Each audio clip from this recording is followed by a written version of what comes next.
Jesus é lindo, né, irmãos? Como Jesus é maravilhoso. Se não fosse Ele, nós não estaríamos aqui. Se não fosse por Ele, nós não estaríamos aqui agora. No culto passado, o pastor Misael falou algo que nós esquecemos, que é tão maravilhoso, que às vezes nós esquecemos daquela vida, e é até bom, onde nós não tínhamos paz. Se você já está há muito tempo servindo a Deus, você nem sabe mais o que é não ter paz, porque Ele nos deu essa paz, e é maravilhosa. E eu queria falar com você que hoje está nos visitando, ou que vem pela primeira vez, ou ainda não tem frequentado de uma maneira assídua. Receba essa paz. Receba essa paz que excede todo entendimento, essa paz que tira todo desespero, que tira toda dor no coração, na alma. E essa paz tem um nome, essa paz é Jesus, amém? Ele é o príncipe da paz. Receba hoje, receba hoje, receba agora. Sinta-se abraçado por Ele agora. Sinta-se abraçado agora. Feche os seus olhos e sinta, porque Ele te ama. Ele é onipresente. Ele consegue me abraçar aqui e Ele consegue te abraçar aí. Pode aproveitar, pode desfrutar. Está vendo essa paz aí que você está sentindo? Então Ele quer te dar isso todos os dias da sua vida. Ande com Ele então, para que você tenha essa paz todos os dias da sua vida. Pode se sentar, querido, continua adorando a Deus. Eu queria fazer uma oração. Jesus, nem precisaria mais de oração, porque a sua presença é tão intensa nesse lugar, é tão forte, tão maravilhosa, nos enche de alegria, de paz. Esquecemos de tudo que é ruim nesse momento. Mas se há ainda algum coração apertado, se há alguém, Senhor, de alguma forma amarrado em seus sentimentos, eu declaro agora liberdade, em nome de Jesus. Seja livre para receber mais do Senhor, seja livre para receber mais da palavra de Deus, mais da paz de Jesus, e para receber também o milagre no nome dEle.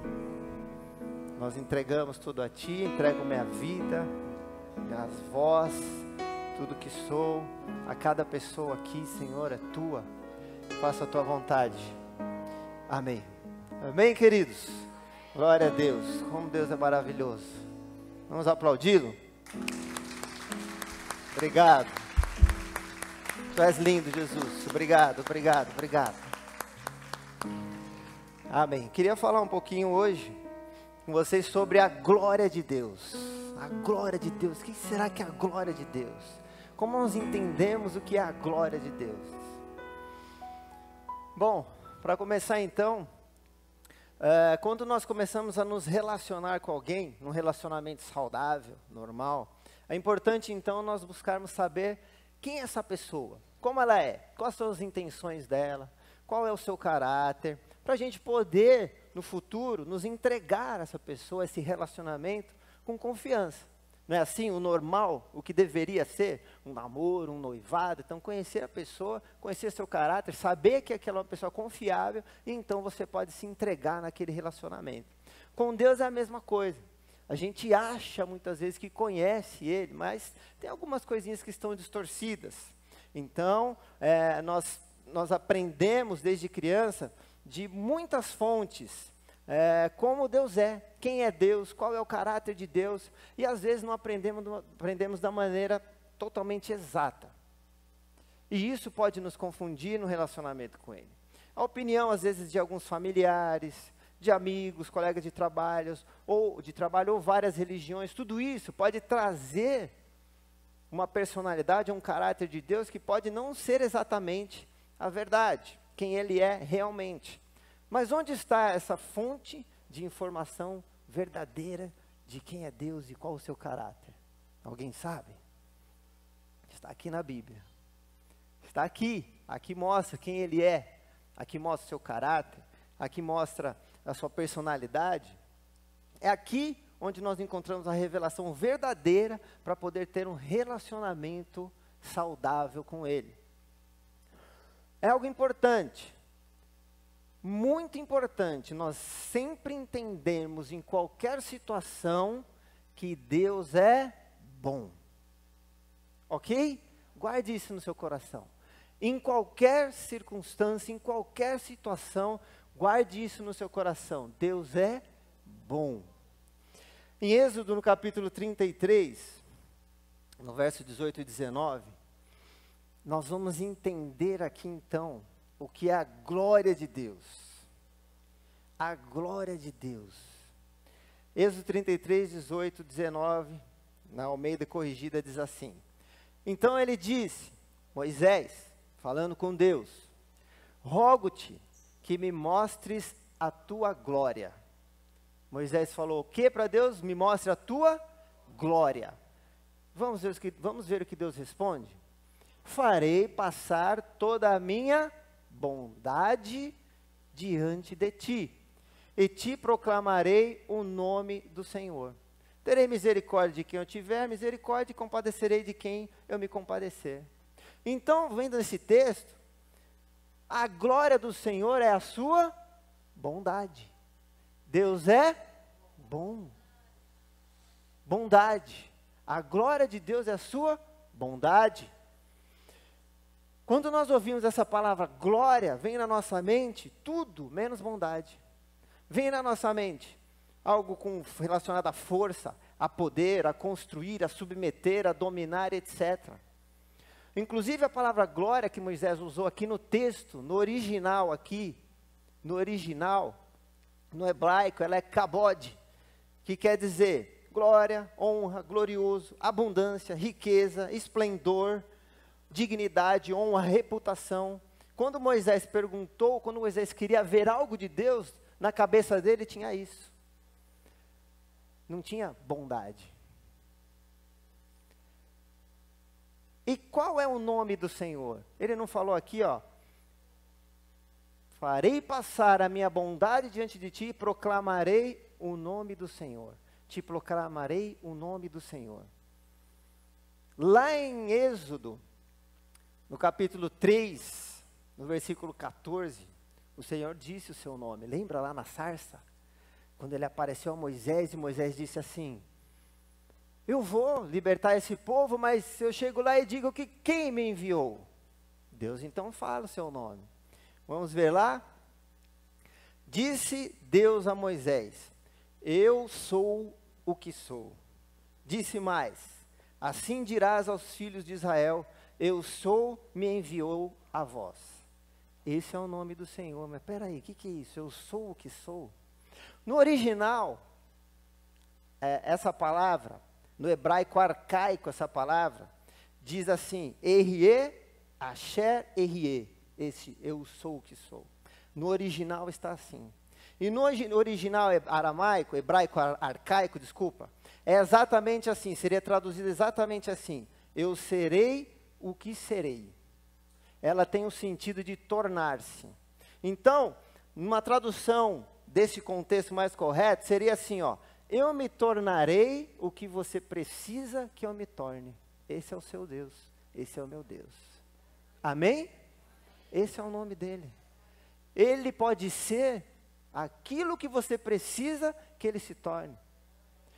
Deus estava dizendo a Moisés e aos filhos de Israel: eu ouvi a oração de vocês e vou transicionar o povo da escravidão para a liberdade. Eu vou mostrar o caminho até a terra que eu prometi a vocês. E neste processo, que não será fácil, eu estarei o tempo todo ao lado de vocês. Eu serei tudo o que vocês precisam. Em tempos de guerra, serei o Deus que vencerá as guerras. Em tempo de escassez, serei o Deus provedor. Em tempos de doença, serei o Deus que cura. Quando vocês não souberem o caminho que devem seguir, eu serei o bom pastor e guiarei vocês pelo caminho certo. Deu para entender? Ele estava dizendo que ele seria tudo aquilo que nós precisamos. E isso está no futuro. Para quem? Para nós hoje. O que você precisa hoje? Que Deus que você precisa hoje? O Deus provedor? O Deus de paz? O Deus de amor? O Deus de perdão? O Deus de alegria? De misericórdia? Que Deus você precisa hoje? Ele pode ser aquilo que você precisa hoje. Um outro problema muito sério, em que muitas vezes nós nos aproximamos de Deus e não temos a certeza absoluta dessa bondade. Às vezes nós não temos essa certeza absoluta, porque nós construímos numa educação, às vezes, variada, que se Deus não fizer aquilo que nós queremos, Ele não é bom. Só que assim, nós temos que desenvolver essa certeza absoluta. Hebreus 11:6 fala o quê? Sem fé ninguém pode agradar a Deus. Porque quem vai a Ele, precisa crer que Ele existe, e olha aqui, ó, e que recompensa, abençoa os que procuram conhecer o melhor, os que o buscam. Nós precisamos, quando nós chegamos a Ele, nós precisamos crer que Ele vai o quê? Nos abençoar. Precisamos crer. Em Tiago também diz assim, 1:6-8. Mas quando pedirem, façam com fé, sem vacilar. Pois aquele que duvida é como a onda do mar, empurrada e agitada pelo vento. Ele não deve esperar receber alguma coisa do Senhor, pois ele tem mente dividida e é instável no que faz. Deu para entender a importância de nós entendermos, crermos que Ele é bom e que Ele quer nos abençoar e chegar com essa fé diante dEle? Está dando para entender? O como é importante isso? E então, o que eu disse agora, acabei de dizer, quando as coisas não saem da maneira que nós achamos, aí a nossa cabecinha já começa. Será que Deus é bom mesmo? Será que Ele me ama mesmo? Porque Ele não fez isso que eu esperava, não fez isso que eu quis. Quem é pai e mãe aqui sabe. Você faz tudo o que seu filho quer? Alguns fazem, né? Mas não deveria. Faz tudo o que seu filho quer? Por quê? Tudo é bom para ele? Não é. Nós sabemos tudo que é bom para nós? Não sabemos. Deus sabe? Sim. Se não aconteceu da maneira que nós queríamos, Ele continua sendo bom. Porque Ele é Pai. E Ele sabe o que é melhor para nós. Muitas vezes, as pessoas têm uma dificuldade, às vezes, e eu também tenho, vou confessar, de entender o Deus do Antigo Testamento, do Velho Testamento. Nós vemos guerras ali, punição de nações, etc. E às vezes isso entra na nossa mente, a gente fala, por que isso, por que aquilo? E a gente pode ter dúvida. E eu vou contar um segredinho para vocês que me ajuda muito, me ajudou muito e ajuda até hoje, e que vai ajudar vocês demais. Quando você não entender algo nesse sentido, sabe o que você pode fazer? Você pode olhar para Jesus e lembrar que os dois são um, que eles são o mesmo. Jesus diz assim em João 10:30, eu e o Pai somos um. Em João 14:9, disse-lhe Jesus, Filipe tinha perguntado para ele, Jesus, mostra-nos o Pai. Aí Jesus disse assim, Filipe, há tanto tempo estou convosco e não tem me conhecido. Quem vê a mim, vê o Pai. Como você me pede, mostra o Pai, mostra-me o Pai. Então Jesus e o Pai são um. E quando você olha para Jesus, homem amoroso, homem que abraçava leprosos, prostitutas, doentes, excluídos da sociedade, você vê esse amor, essa bondade tão maravilhosa. É o mesmo Deus. É o mesmo Deus. O Pai é bondoso. E nós, como filhos, queremos também parecer com o Pai. Você quer parecer com o Pai? Quem cria esse desejo em nós, não somos nós mesmos. É o Espírito Santo que mora dentro de nós. Então você, quando passou a crer em Jesus, você recebeu parte dele dentro de você. E essa parte dele clama e deseja por ser igual a ele, por parecer com ele. Então você também quer ser bom com as pessoas. Eu também quero ser. Nem sempre conseguimos, mas estamos nesse caminho e não devemos desistir. E Filipenses 2,13 fala um pouquinho disso. Fala assim, ó: pois Deus está agindo em vocês, dando-lhes o desejo e o poder de realizarem aquilo que é do agrado dele. Está vendo? Deus que faz em vocês, que gera em vocês e em mim o desejo de fazer aquilo que o agrada. Em então, Jesus disse que Deus é bom, portanto, nós não podemos nos tornar bons sem Ele. Ok? Quem é bom? Deus. E dá para a gente ser bom sem Deus? Não. Não tem como. Lucas 18:19. Por que você me chama bom? Apenas Deus é verdadeiramente bom. Ninguém é bom. Se você foi bom, eu fui bom, nós somos apenas manifestação de Deus aqui na terra. Deu para entender? Jesus falou que só Ele é bom. Jesus é Deus? O que Ele falou é verdade? Quando você for bom, foi você que foi bom? Não. Você foi movido e usado, e eu também, por Ele para fazer algo bom. Porque toda boa dádiva, não é assim que diz Tiago, vem do Pai das luzes, que nele não há variação. Toda boa dádiva, tudo que é bom, vem dele. Mas para verdadeiramente nós vivermos e expressarmos a bondade de Deus, nós precisamos estar imersos nele. Isso seria como absorver a bondade dele e propagá-la externamente. Deve ocorrer de dentro para fora. À medida em que, através do relacionamento com o Espírito Santo, vamos nos rendendo a Ele, e Ele vai nos transformando.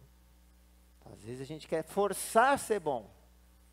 Isso é um processo que está aqui em Romanos 12:2. Não imite o comportamento e os costumes deste mundo, mas deixem que Deus, não é você e eu que fazemos, deixem Deus nos transformar. Mas deixem que Deus os transforme por meio de uma mudança em seu modo de pensar, a fim de que experimentem a boa, agradável e perfeita vontade de Deus para vocês. Então, quando nós nos relacionamos com Deus, nós não temos que estar só ali pedindo ou intercedendo. Nós temos também que estar no período de meditação da sua palavra, absorvendo e deixando entrar em nosso coração quem Ele é. Está dando para entender? Muitas vezes a gente entra na presença de Deus, vai orar, vai adorar, mas só a gente fala. Quantas vezes a gente para e ouve? Muitas vezes a gente dorme, né? Não tem problema. É um processo, é uma prática. Mas nós temos que parar e escutar o Espírito Santo, absorver de Deus aquilo que Ele é. Nós teremos às vezes então, fazer com que a coisa aconteça de fora para dentro, não de dentro para fora. E parecer para as pessoas que nós somos bons, bonzinhos, legais. E as atitudes às vezes elas são muitas vezes forçadas. E vêm de nós mesmos. E não fluem de nós como rios de água viva que emanam do nosso interior como resultado do relacionamento com Ele. Que o que deveria ser. Como diz lá em João 7,38, pois as Escrituras declaram: rios de água viva brotarão do interior de quem crer em mim, de Jesus. Isso é a promessa dele. Isso é para acontecer conosco, e acontece. Deus se importa com quem nós realmente somos. Eu tenho falado muito isso aqui. Quem realmente somos, de verdade quem nós somos. E não com o que nós achamos que somos. Você sabe quem você é? Você lembra quem você é? Em Cristo. Certo? Em Cristo. Então, em Cristo, 2 Coríntios 5,17, diz que nós somos agora nova pessoa, criatura, uma nova pessoa.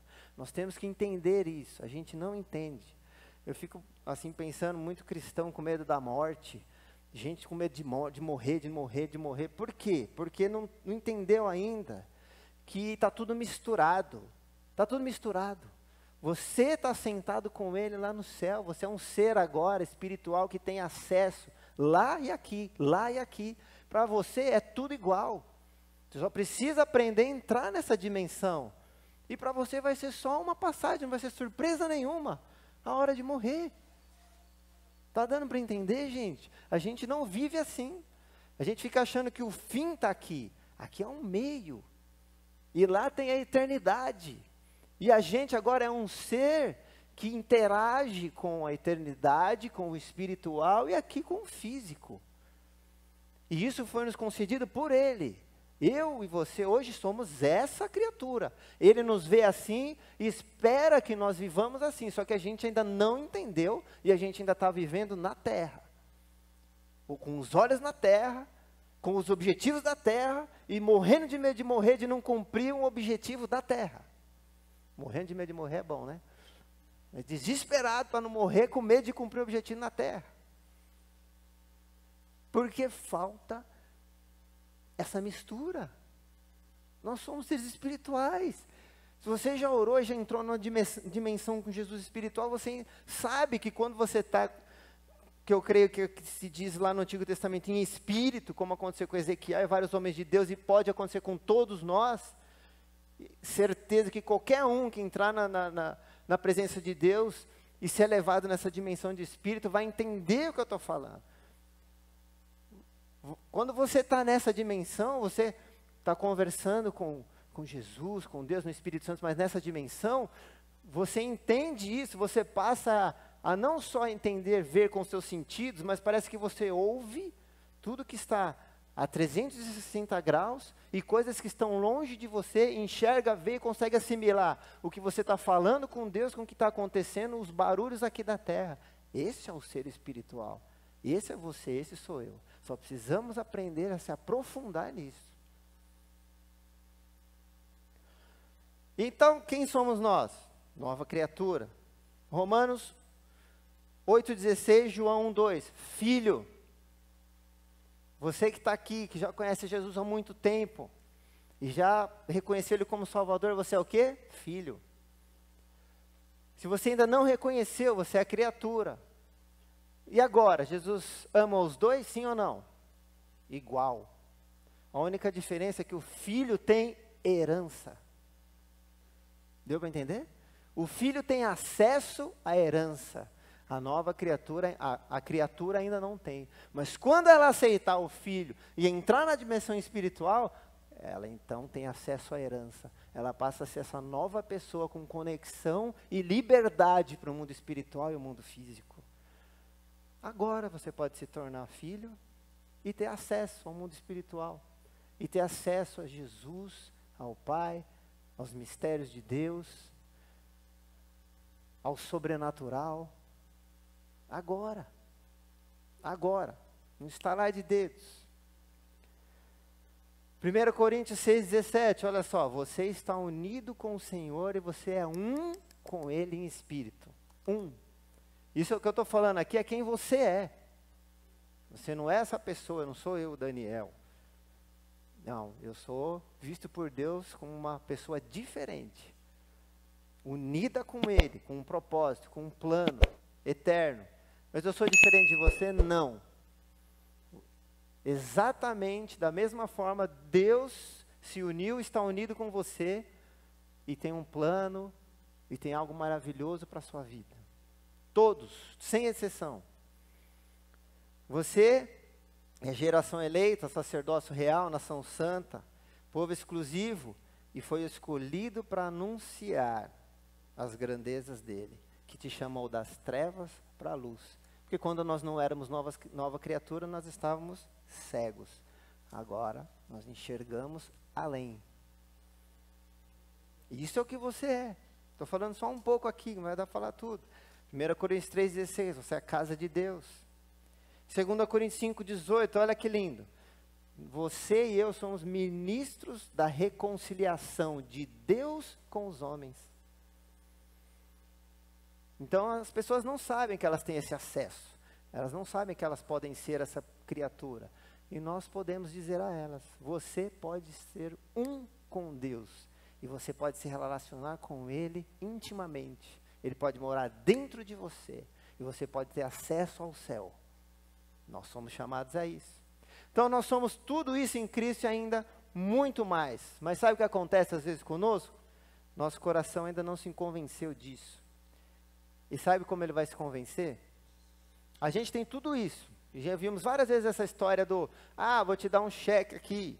Um milionário dá um cheque, e aí você tem um cheque e fala, nossa, eu sou rico, olha que legal e tal. Mas se você não for lá e não descontar o cheque, você não é rico coisa nenhuma. Você só é herdeiro, mas não tomou posse da herança. Então, muitas vezes nós entendemos que temos uma herança, mas não tomamos posse. Não acessamos essa herança. Lembra que Romanos fala? Não imite o comportamento e costumes deste mundo, mas deixem que Deus os transforme. Deixe que Deus os transforme a cada dia, no momento que você está lá com Ele. Deixa Ele ministrar no seu coração, no seu espírito. Deixa Ele te mostrar quem você é. Deixa Ele te mostrar o quão bondoso Ele é, o quanto amor Ele tem por você. Fortaleça o seu coração nisso. Fortaleça. Nós somos aquilo, lembra que, como é que é? O hábito. O hábito é que faz, né? O monge que diz, tem a gente tem que ter hábito de estar com o Senhor e receber dEle isso. De receber essas palavras. Para que nós possamos ser convencidos no nosso coração. Sabe por quê? Porque o nosso coração ainda está convencido que, será que Ele é bom? Ele não me deu isso. A gente não tem certeza absoluta, muitas vezes, que Ele nos ama, que Ele quer o melhor para nós. E que o milagre vai acontecer. Nós manifestamos, em atitudes e em palavras, o que está no nosso coração. Jesus disse isso em Lucas 6,45. Pessoa boa, ela tira coisas boas do tesouro de um coração bom. E a pessoa má tira coisas maus do tesouro do seu coração mau. Pois a boca fala do que o coração está cheio. Marcos 7,15. Não é o que entra no corpo que contamina o homem, mas o que sai do coração. Como está o nosso coração? O nosso coração crê realmente? Ou a gente crê aqui? Porque na hora do problema e da situação, um coração cheio de fé e que tem certeza que Deus o ama, vai operar um milagre. Vai crer. Vai acontecer. Porque tem certeza. E a gente sabe que o que opera o milagre, o que manifesta o poder de Deus na terra é, como diz o Léo, a fé. Não tem outra coisa. É a fé. A fé desenvolvida em nosso coração.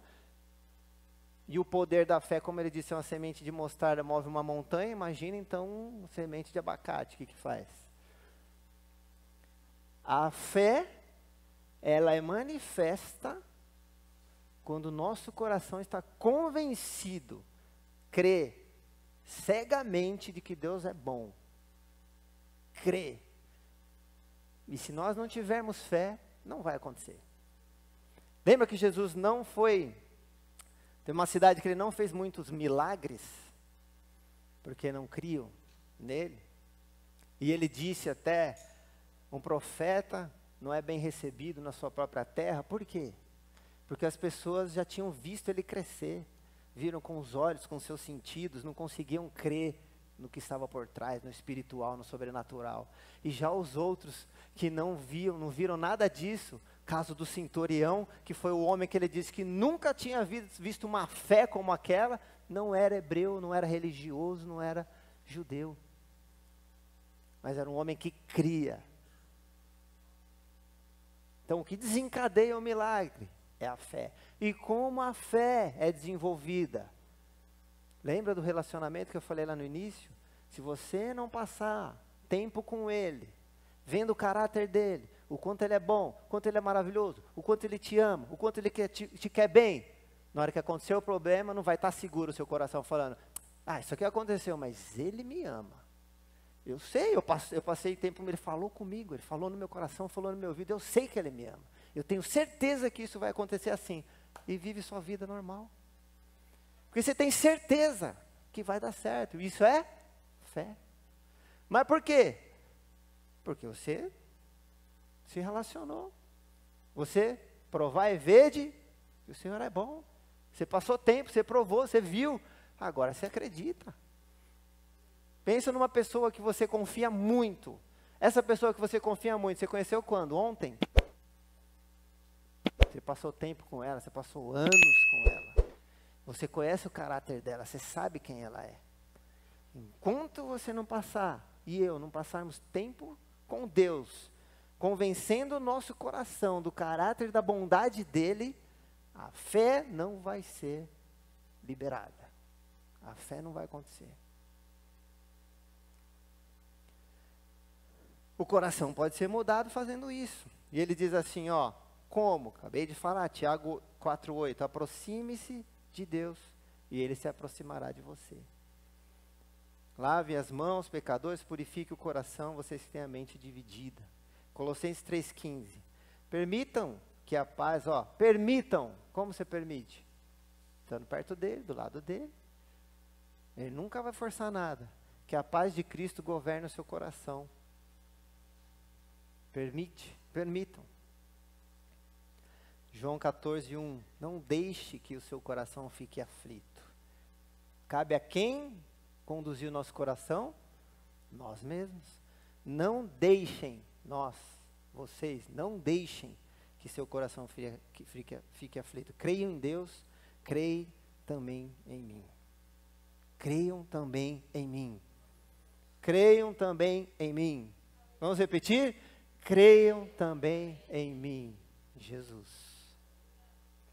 Então vamos permitir ser mudados em nossos corações, meditando no que Ele falou, que nós somos, e não acreditando naquilo que nós vemos, e passando tempo com Ele para ouvir a nossa voz e fortalecer o nosso espírito de que Ele é bom, que Ele é bom, que Ele é bom.